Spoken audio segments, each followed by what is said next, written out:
Queridos, nós estamos numa série de mensagens sobre oração. E hoje o texto bíblico é 2 Coríntios, capítulo 12, verso 8 e 9. 2 Coríntios, capítulo 12, verso 8 e 9. Diz assim a palavra do nosso Deus: 3 vezes pedi ao Senhor que o afastasse de mim. Então ele me disse: a minha graça é o que basta para você, porque o poder se aperfeiçoa na fraqueza. De boa vontade, pois mais me gloriarei nas fraquezas, para que sobre mim repouse o poder de Cristo. Vamos orar? Vamos pedir ao Senhor ajuda, graça. Deus, acabamos de ler o texto bíblico e ele é suficiente para tratar o nosso coração, transformar a nossa vida. A tua palavra é inerrante, é poderosa, é como uma espada afiada que penetra no mais íntimo do nosso ser, que revela o mais profundo do nosso coração, que converte as nossas motivações. E eu imploro ao Senhor pela ação do teu Santo Espírito, porque só por essa ação extraordinária é que nós vamos sair daqui não apenas com mais informações, mas com o coração transformado. E o desejo do nosso coração, Deus, é experimentar transformação. A tua palavra diz que as tuas ovelhas ouvem a tua voz e seguem os teus caminhos. Que Cristo fale ao nosso coração nessa noite. Use a minha vida apenas como um vaso frágil. Me dê a graça de expor a tua palavra com intrepidez e com fidelidade.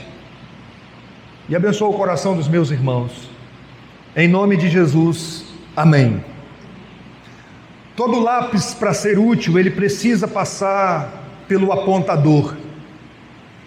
O machado, para ser útil da mesma forma, ele precisa enfrentar a agressividade do esmeril. Uma corda de um instrumento precisa ser esticada para oferecer uma melodia gostosa. Parece que existe uma lei da existência onde as coisas mais estimadas e proveitosas passam por um processo. Guardadas as devidas proporções, o mesmo pode ser afirmado sobre o povo de Deus, aqueles que Deus chamou das trevas para a luz, através do poderoso Evangelho. Aqueles que Deus quer usar, ou seja, todo o povo de Deus. Todos nós experimentamos esse processo glorioso do Redentor, trabalhando na nossa vida, forjando a gente, formando o caráter de Cristo no nosso coração. Louvado seja Deus que, para nossa felicidade, aquele que maneja o apontador, aquele que usa o esmeril, ele é um perito. Ele não estica a corda a ponto de arrebentar. O Redentor sabe trabalhar. Ele sabe tirar o melhor corte do machado. E é por isso, irmãos, que em vários momentos da nossa vida, Jesus diz não para alguma das nossas orações. É sobre isso. O não de Cristo é sempre um trabalhar mais profundo do nosso ser. No seminário eu tive uma aula de poimênica, que é a arte de pastorear, e essa aula foi muito importante para a minha vida, onde o professor disse: olha, vocês, futuros pastores, vocês precisam aprender a dizer não. É dificílimo dizer não, o pastor dizer não. Spurgeon disse que é mais importante do que aprender latim, é dizer não. E Jesus sabia dizer não, porque Jesus, ele seguia a agenda do Pai e não a agenda das pessoas. Ele tinha uma missão muito clara na sua cabeça. E houve um momento na história da redenção em que Jesus começou a fazer vários milagres e as pessoas começaram a achar que Jesus era apenas um milagreiro e começaram a ir atrás de Jesus. Então Jesus um dia acordou cedo e foi orar, foi no deserto orar, e os discípulos, procurando Jesus, chegaram até Jesus e disseram: Senhor, tem muita gente te procurando, e o Senhor saiu para orar, enquanto tem vários enfermos ali, precisando de um toque do Senhor. Qual foi a resposta de Jesus? Vamos para outros lugares, aos povoados vizinhos, a fim de que eu pregue também ali, pois foi para isso que eu vim. Eu não posso ser conhecido apenas como um milagreiro.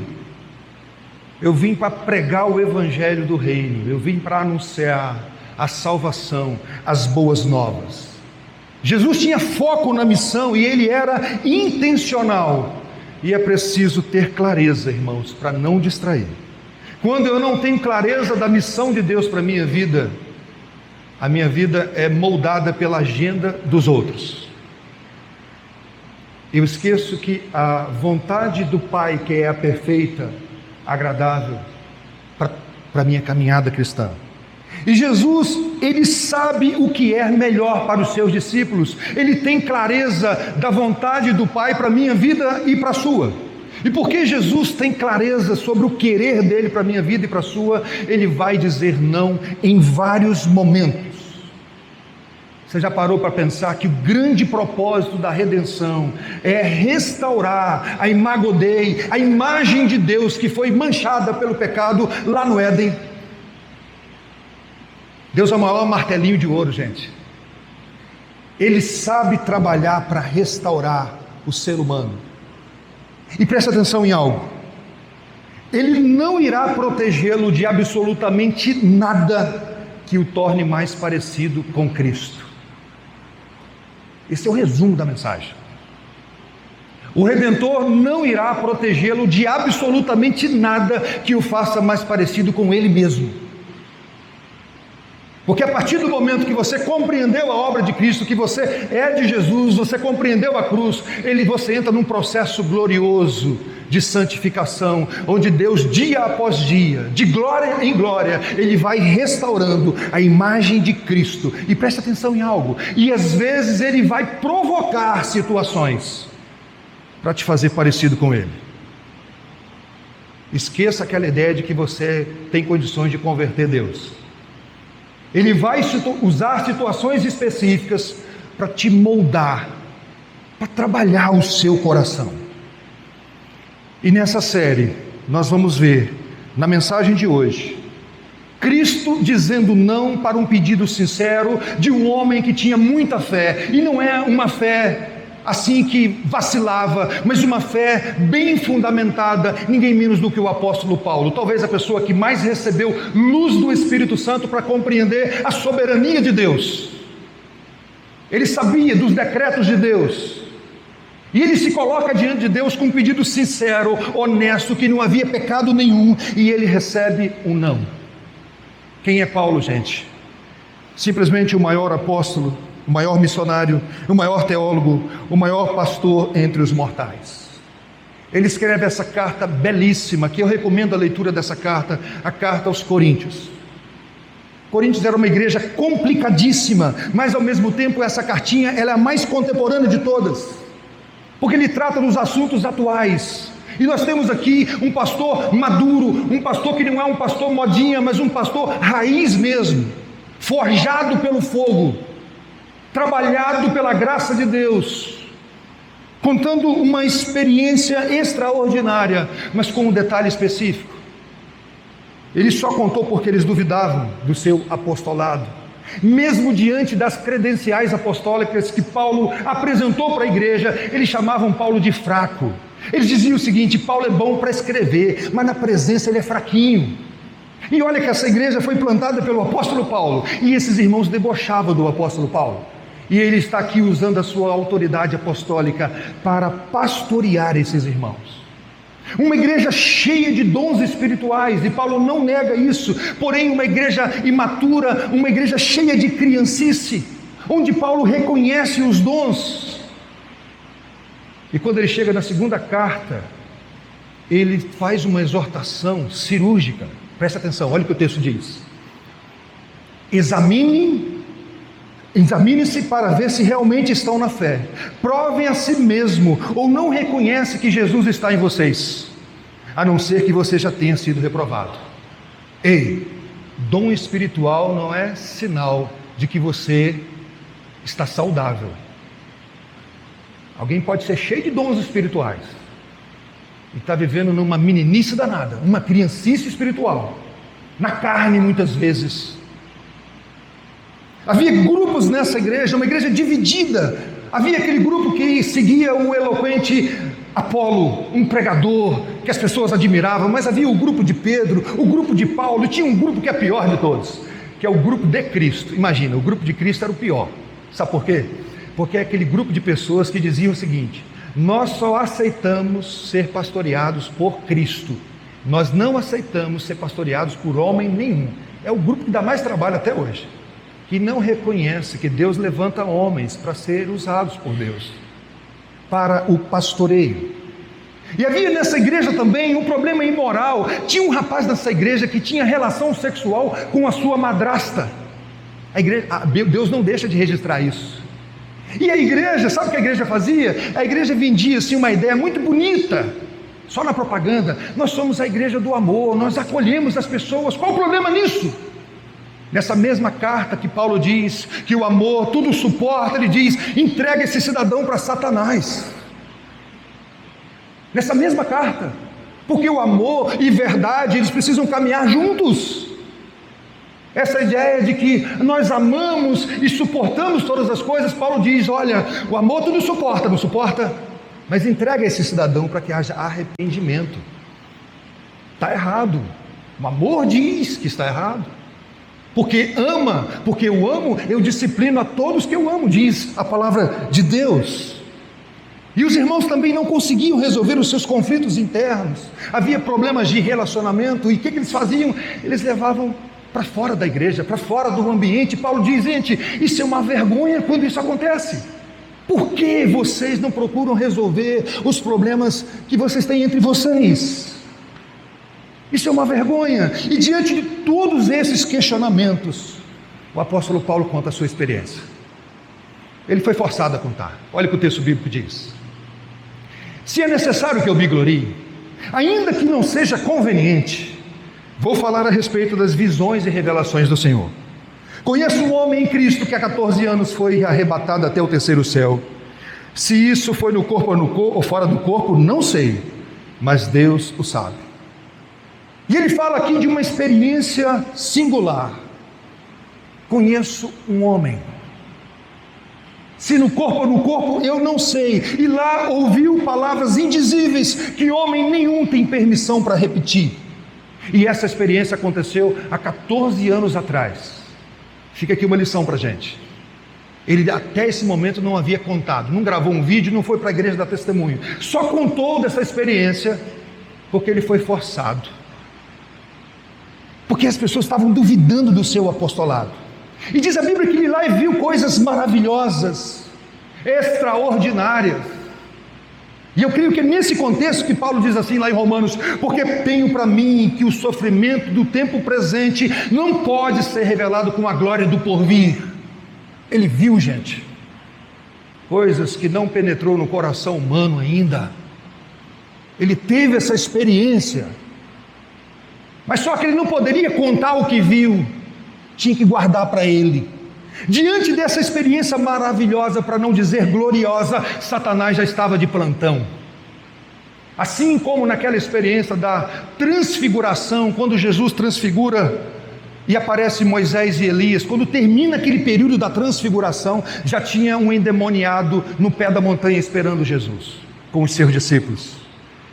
Olha o que o texto diz, verso 7. E para que eu não ficasse orgulhoso com a grandeza das revelações, foi-me posto um espinho na carne, mensageiro de Satanás, para me esbofetear, a fim de que eu não me exalte. Essa experiência poderia ter tido um efeito nocivo sobre o Apolo, sobre Paulo. Jesus conhece Paulo, gente. Jesus nos conhece também. E ele tem aqui um propósito muito claro, a fim de que não me exalte. Foi-me posto um mensageiro de Satanás. Assim como nós, Paulo precisava ser trabalhado numa área que eu estou trabalhando tanto com vocês nesses dias. Qual área? Orgulho. Para que não me ensoberbecesse com as grandezas das revelações. Paulo é um pecador, redimido sim, mas que luta ainda com o pecado restante. Paulo é inacabado, assim como eu, assim como vocês. E o orgulho é uma tentação. Eu já falei para vocês que a primeira roupa que nós colocamos lá no Éden, e a última que nós vamos tirar, para que não me ensoberbecesse diante das coisas extraordinárias que eu vi, foi-me posto um espinho na carne, mensageiro de Satanás. Agostinho, não aquele Agostinho da grande família, o Carrara, mas o Agostinho bom, o Agostinho lá do quarto século, o Agostinho da cidade de Hipona, ele disse o seguinte: para o veneno letal do orgulho, só um outro veneno. Você sabe que quando você é picado por uma cobra, é do veneno da cobra que é feita a vacina, não é isso? Mateus, estou certo? Não é isso? E olha o que o Spurgeon diz: às vezes nos elevamos alto demais em nossa própria estima, e a menos que o Senhor leve embora um pouco de nossa alegria, o que aconteceria? Seríamos totalmente destruídos por nosso orgulho. Para que não me ensoberbecesse com as grandezas das revelações, foi-me posto um espinho na carne, mensageiro de Satanás, para me esbofetear. Sabe qual é a ideia aqui, meus irmãos? É que Jesus entrega o espinho nas mãos de Satanás e diz assim: fere, toca nele, espeta ele. Jesus e diabo agindo na vida do apóstolo Paulo, com intenções diferentes, porque jamais o diabo gostaria de te deixar humilde. A intenção dele é massagear sempre o seu ego, mas é Jesus usando até alguém com intento mau para transformar o coração do apóstolo Paulo, porque Jesus quer fazer Paulo humilde, assim como você e eu também. A mão invisível, como diz Sproul, usando até Satanás com um propósito redentivo. Vocês estão entendendo? Estão compreendendo? Perceberam isso no texto? E a palavra espinho aqui, ela pode ser traduzida por uma estaca, a ponta de um anzol ou um espinhozinho. Eu tenho minhas dúvidas que Satanás, tendo a oportunidade, ele vai colocar só um espetinho. Eu penso numa estaca para ferir, para machucar o apóstolo, com a intenção de humilhar. O importante do texto é você entender que é algo que machucava o apóstolo Paulo, e a Bíblia não diz que espinho é esse. Louvado seja Deus por isso, porque você pode encaixar esse espinho na sua vida. Algo que te machuca, algo que faz você orar, faz você clamar, que pode ser diferente do meu espinho, mas que Deus tem uma intenção clara, que é transformar você, transformar o seu coração. E é algo que sempre mexe no mais profundo do nosso ser. Diz o texto bíblico que era para esbofetear. Esse esbofetear aqui, irmãos, não é um soco assim, mas é aquele tapa com essa parte aqui, ó, deboche. É algo que humilhava, é algo que machucava o apóstolo Paulo, que ficava bulinando o apóstolo Paulo. Quem aqui já sofreu bullying? Gente, só tem eu de pecador aqui? Não é possível. Ninguém nunca sofreu bullying, não? Quando eu morava em Mimoso, eu morava na roça e tinha uma Olimpíada na cidade. E aí o filho do fazendeiro me levou. Quando eu cheguei na cidade, naquela Olimpíada, tinha uma roda de capoeira, eu sempre gostei de luta, e eu, aquele molequinho pequenininho, ficava olhando. Aí tinha um rapaz lá que chamava Mandioquinha, o apelido dele. O Mandioquinha, ele vinha e batia na minha nuca assim, ó. Quem já levou um tapa na nuca aqui? Só tem eu, né, gente? Aqui na igreja todo mundo tem vergonha, né? Aquilo doía na alma. Já sentiu dor na alma? Eu mudava de posição e o Mandioquinha voltava lá e me batia. Eu confesso que ele me machucou emocionalmente. Depois eu cresci. Eu sempre fui alto, mas era magro. E um dia eu voltei em Mimoso. O Mandioquinha não cresceu, gente. Quando eu olhei, eu falei assim: é só eu descer a mão que eu já enterro ele. Louvado seja Deus, que Deus vai trabalhando no nosso coração, e eu não tenho vontade mais de enterrar o Mandioquinha. Mas machucava. E a ideia aqui do apóstolo Paulo é que isso feria o apóstolo. Não era qualquer coisa. É machucando o apóstolo Paulo. É mensageiro de Satanás, sim. Mas é Jesus usando. Para que vocês possam perceber como funciona a soberania de Deus, dizia Lutero, o diabo é o cão preso na coleira que Jesus tem assim, vai, ei, volta. Ele não tem liberdade para agir na sua vida, na minha, sem a permissão de Deus. E aqui Deus está permitindo. Assim como permitiu também mexer na vida de Ló. Na verdade de Jó. Com intenções diferentes. A intenção de Satanás era humilhar o apóstolo Paulo, e Cristo estava ali aperfeiçoando, mantendo Paulo humilde, em total dependência. Esse agir que às vezes extrapola a nossa capacidade lógica de compreender as coisas. Por isso que a vontade de Deus é sempre boa, perfeita e é melhor do que a nossa. E o que Paulo fez diante desse sofrimento, diante dessa dor? Verso 8: 3 vezes pediu ao Senhor que o afastasse de mim. 3 vezes. O Novo Testamento sempre apresenta para nós orações que são feitas ao Pai, em nome do Filho, no poder do Espírito Santo. Mas aqui Paulo está dirigindo a sua oração diretamente a Cristo. Ele chama Senhor, é Cristo. E ele chega para Jesus, aquele que sabe o que é padecer, ele sabe o que é um espinho, e diz: Senhor, afasta de mim, está doendo, está machucando. O que tem de pecado nesse pedido, gente? Um pedido sincero, honesto, é praticamente o que eu e você fazemos diante do sofrimento humano. Não pisquem, tem algo especial aqui. Em nenhum momento o apóstolo Paulo se dirigiu a Satanás. Em nenhum momento o apóstolo Paulo diz assim: eu repreendo toda obra maligna na minha vida, eu não aceito, Satanás está derrotado. Paulo não lida com Satanás em nenhum momento, porque ele sabe que ele está nas mãos de Jesus Cristo. Quem guia a sua vida, quem dirige a sua vida não é Satanás. E Paulo então não se dirige, não repreendeu nenhuma obra maligna, não discutiu com o diabo, mas em todo momento ele está aqui falando: olha, afasta de mim, Senhor, está doendo.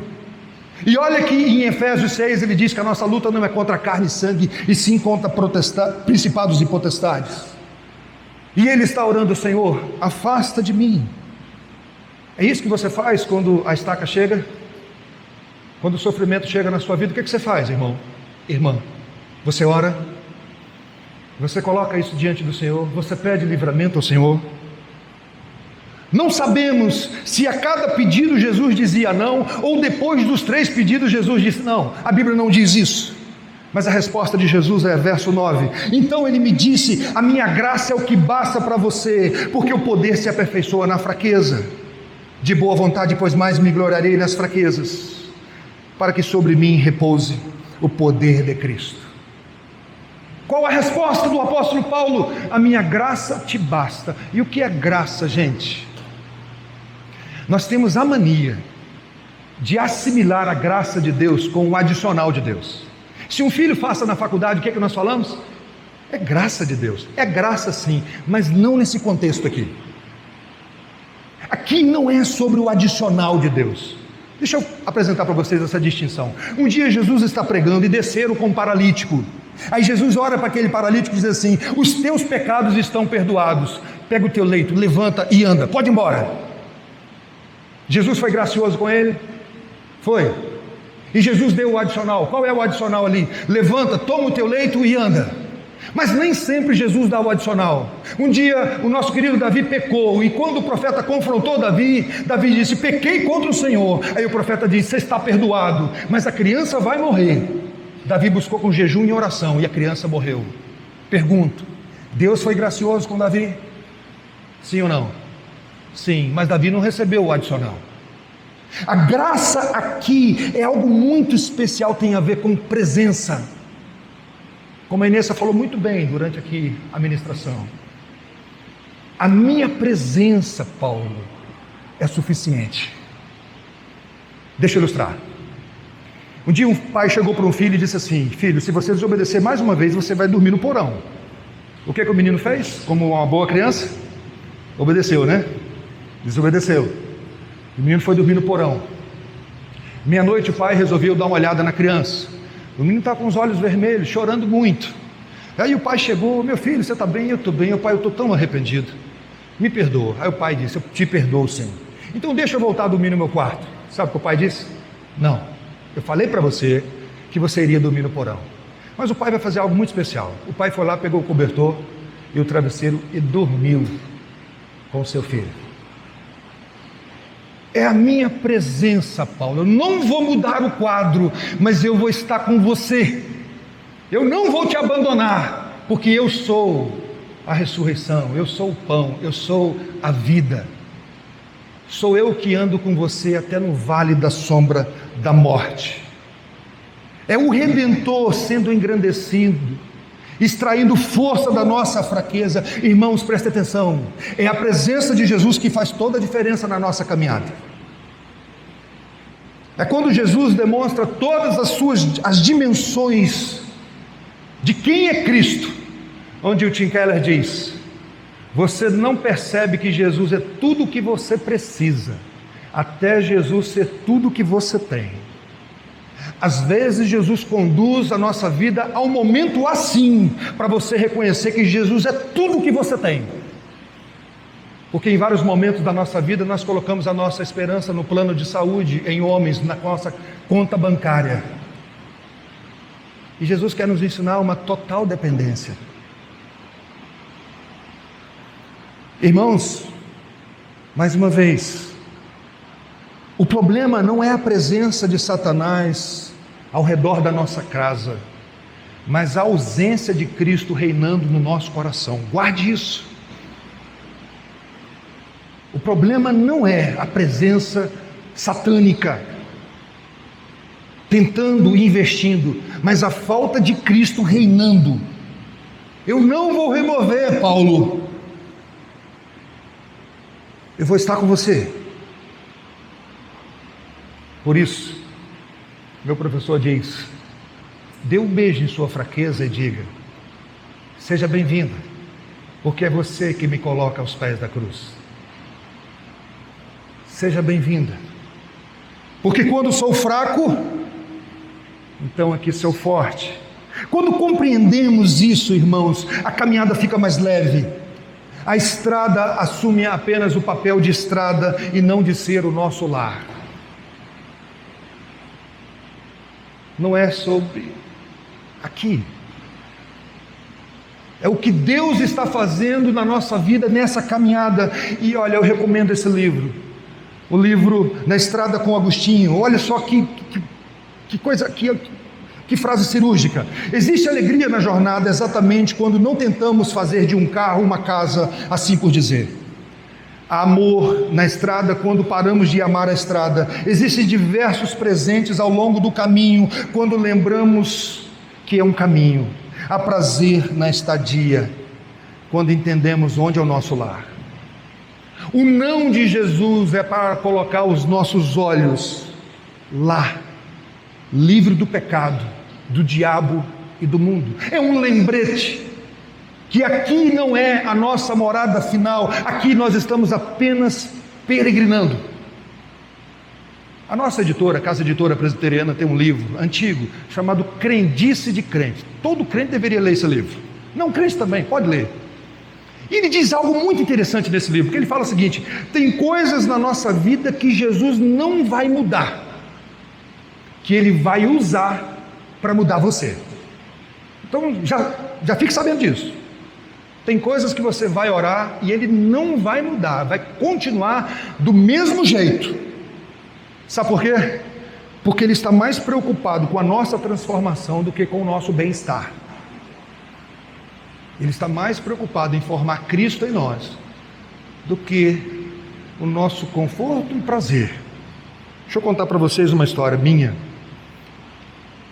Eu, quando era solteiro, eu sempre gostei muito do meu chinelo. Meu chinelo é número 46, Havaiana. E aí a minha irmã, que está ali atrás, ela amava usar o meu chinelo. E aquilo me fazia uma raiva muito grande. Sabia? Quando eu casei, eu pensei, resolveu, né? Minha esposa não tem a mesma mania. O que vocês acham? Isso aí. Ela vivia calçando meu chinelo. Uma senhora que trabalhava lá em casa, ajudando a gente, um dia eu cheguei para almoçar e ela estava limpando a cozinha, calçado em quê? Mas a pior você não sabe. Eu estava internado na UTI. Meu chinelinho, debaixo da minha maca, quietinho.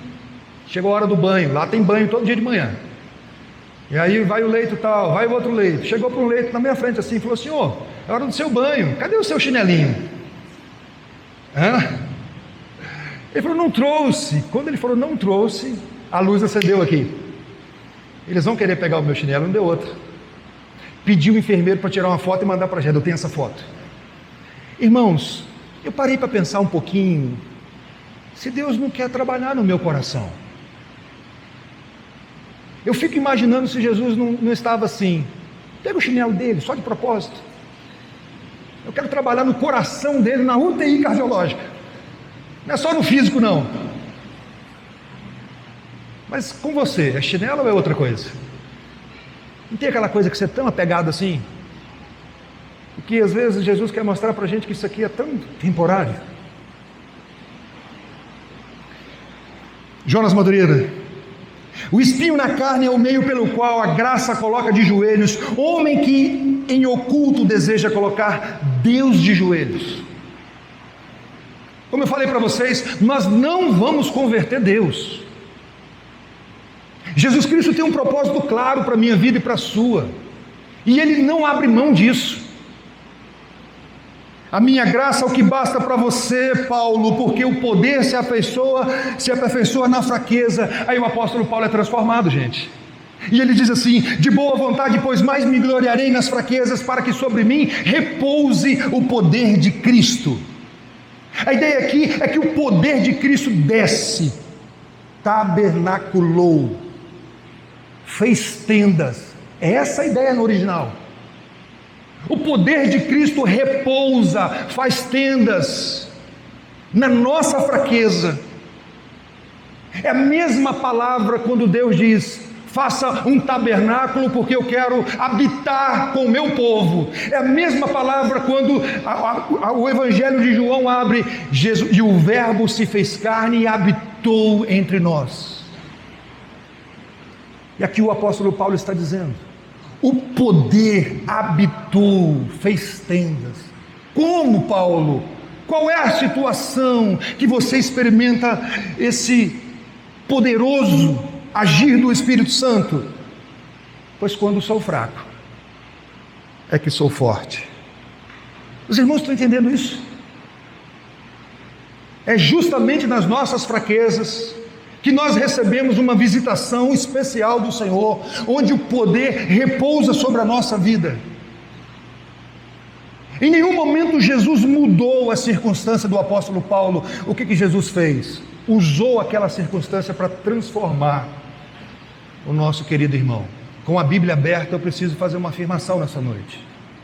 Eu não posso falar que Deus quer mudar tudo na sua vida, que Ele quer tratar todas as circunstâncias. Quem sabe você chegou aqui nessa noite que já está orando por algo há muito tempo. Já parou para pensar se Ele não está usando isso para transformar o seu coração? Já parou para pensar um pouquinho se não é justamente essa situação que te faz ficar de joelhos diante de Cristo pedindo graça e misericórdia? O Redentor não desperdiça nada, gente. E quando nós entendemos isso, nem mesmo um pneu furado,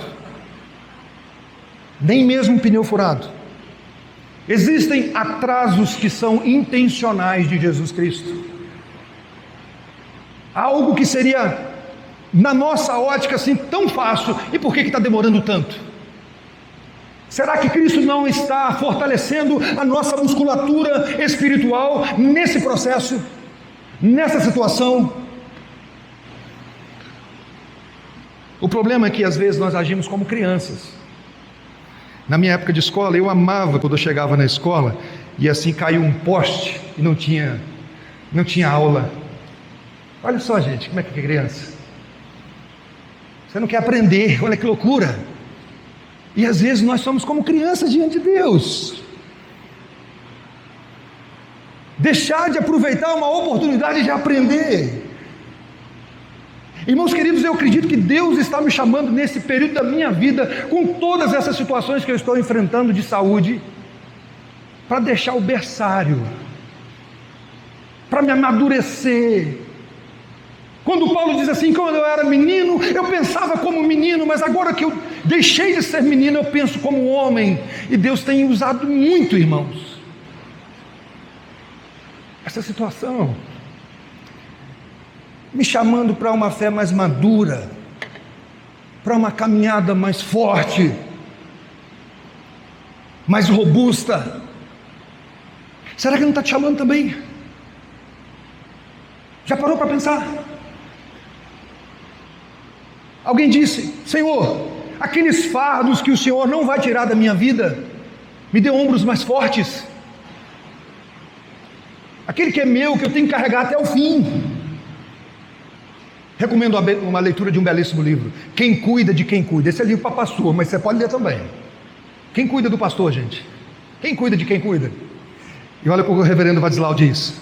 A razão de estarmos aqui depois de salvos é para aprender a ser, para ser o que Deus quer que sejamos. Estamos em treinamento do caráter para enfrentar todas as coisas segundo o poder que habita em nós. Uau, não? É um treinamento especial do Espírito Santo na nossa vida. E Ele usando o não.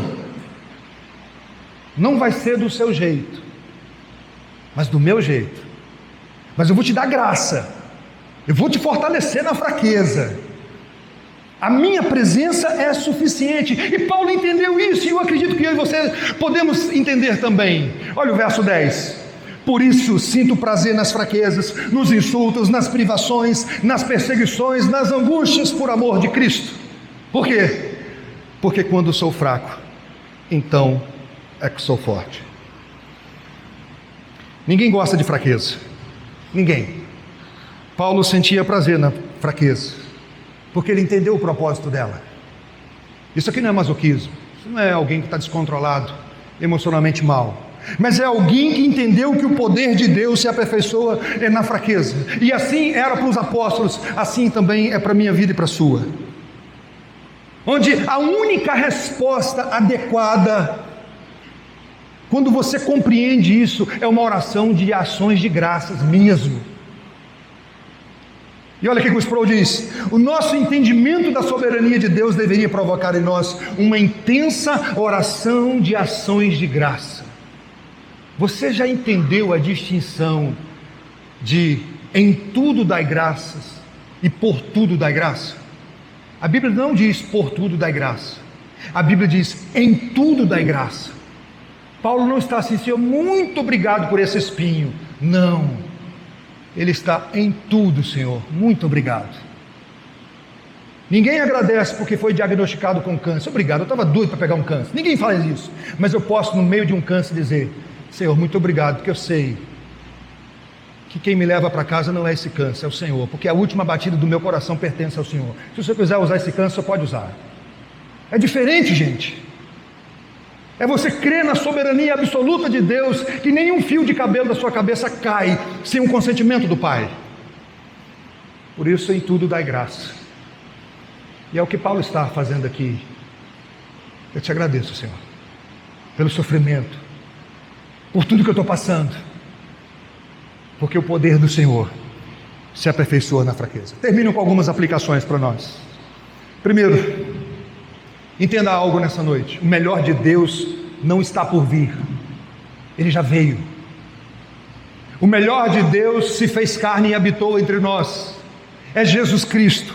Aquilo que está por vir é o resultado daquele que já veio, é a conclusão daquilo que Ele veio fazer, e Ele se chama Jesus Cristo, e há uma reconciliação com Deus somente através dEle. A sua obra é completa, não precisa de acréscimo. Você não contribui com nada.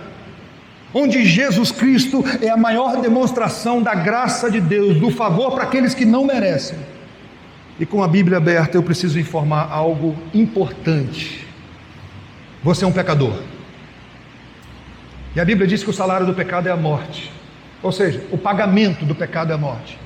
E eu sou um pecador também. Sem Cristo eu sou um desgraçado. Você também. Mas com Cristo eu sou filho, amado, co-herdeiro. Herdamos com Cristo todas as coisas. A graça de Deus em Cristo nos resgata de todo o nosso pecado. Se você ainda não fez, se arrependa nessa noite, creia em Jesus Cristo como seu único e suficiente Salvador e Senhor. Onde esse mesmo apóstolo diz assim, projeta: se com a tua boca confessar Jesus como o Senhor e em seu coração crer que Deus o ressuscitou dentre os mortos, o que, gente? Será salvo. Segunda aplicação: cuidado com o cristianismo triunfalista, tão divulgado em nossos dias e que às vezes até esbarra no arraial presbiteriano. É aquele cristianismo em que você não pode dizer, está doendo Deus, que você tem que ficar de sorriso a sorriso o tempo todo, não há espaço para expressar a sua dor, o seu sofrimento. Não existe isso, gente.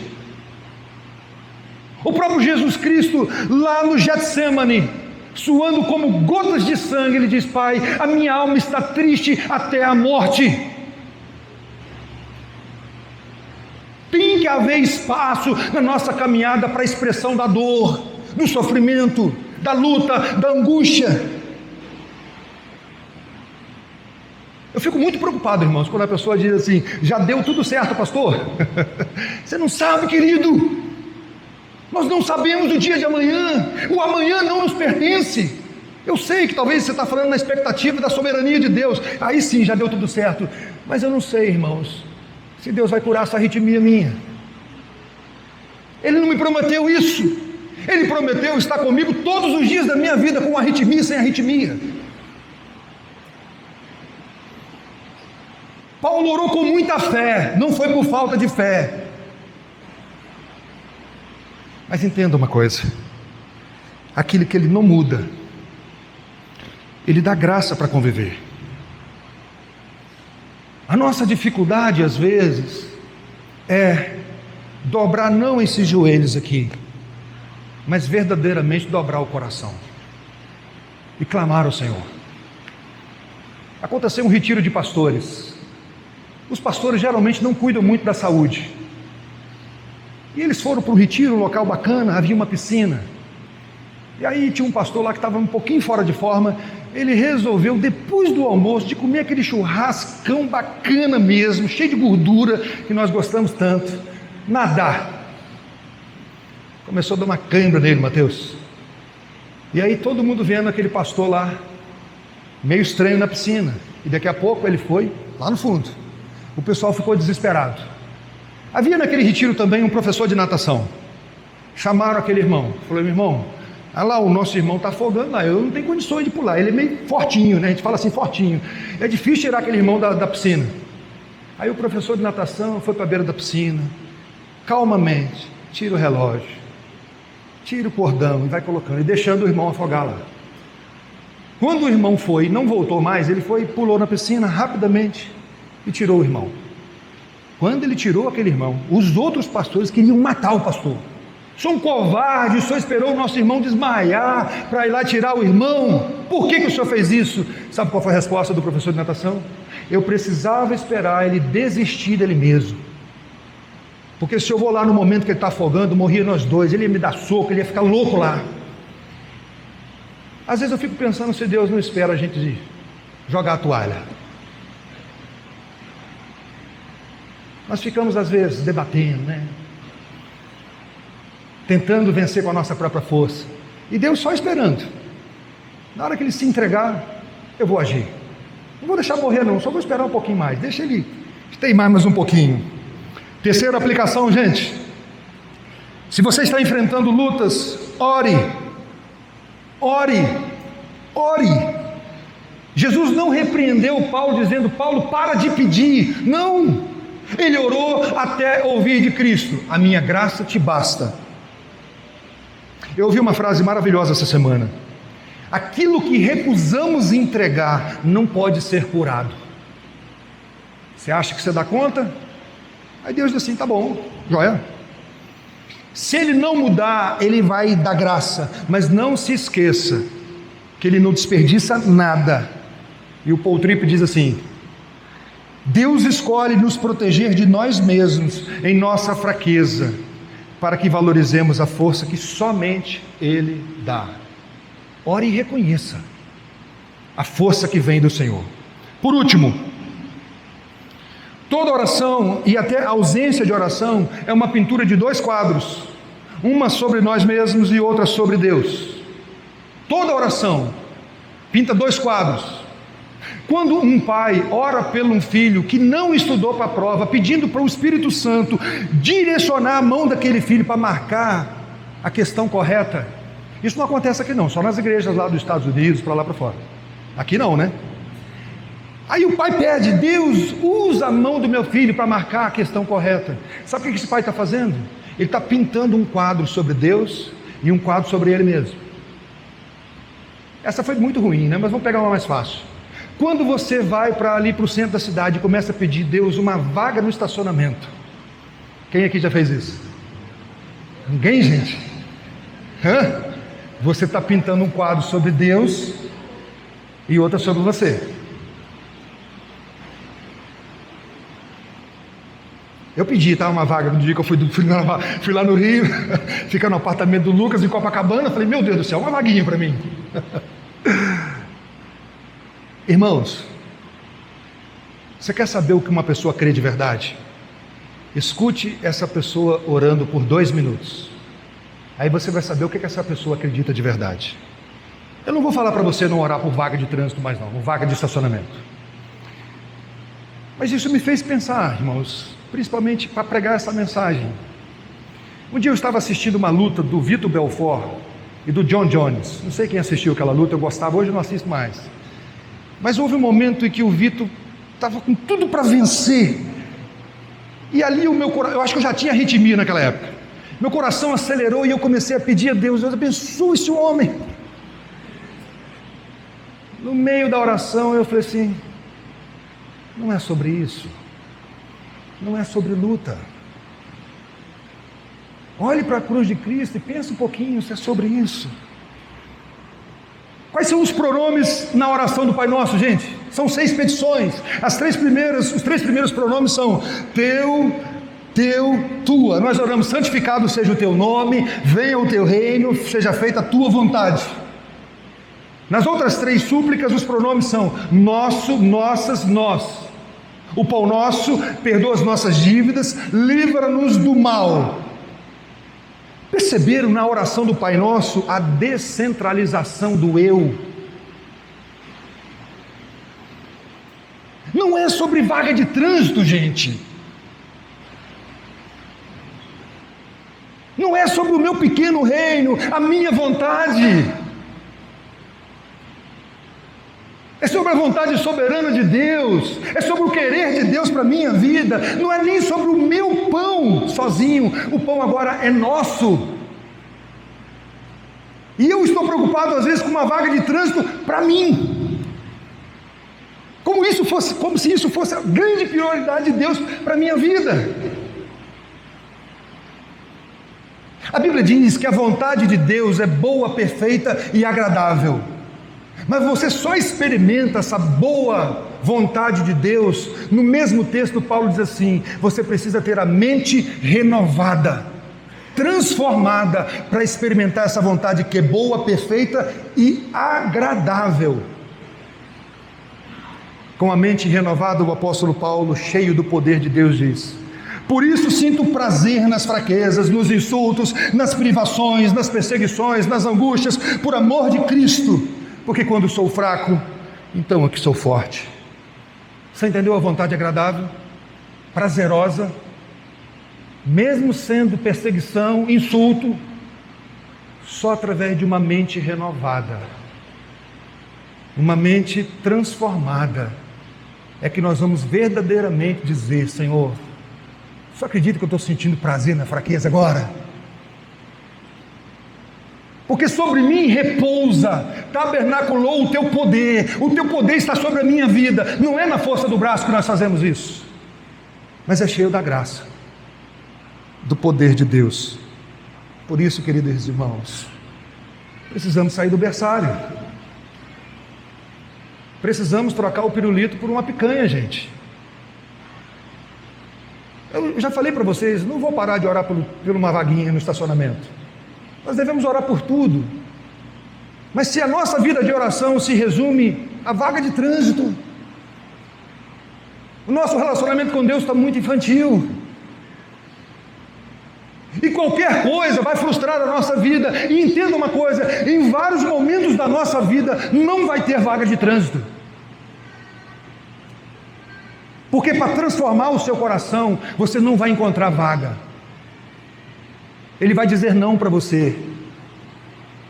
E se você não está preparado para isso, você vai ficar frustrado com Deus. Você vai querer desanimar, não querer caminhar mais, porque Deus não está atendendo ao meu querer. Nessa caminhada, queridos irmãos, nós vamos receber não. E é um não gracioso. Nunca é um não agressivo, é sempre um não de resgate. Porque é através desse não que nós somos resgatados de nós mesmos. Esse mesmo apóstolo disse: sabemos que todas as coisas cooperam para o bem daqueles que amam a Deus. Não são algumas coisas, são todas as coisas. O que Deus está fazendo exatamente nesse momento, se alguém me perguntar, fazendo com que todas as coisas cooperem para o bem daqueles que amam o Senhor. E qual é o bem ali? É só você ler a sequência do texto. Formar Cristo em seus discípulos. Esse é o grande alvo de Deus. Que Deus me dê graça, que Deus te dê graça também, e que Ele continue transformando a nossa vida. Vamos orar? Se você pudesse colocar de pé, chama o grupo de louvor.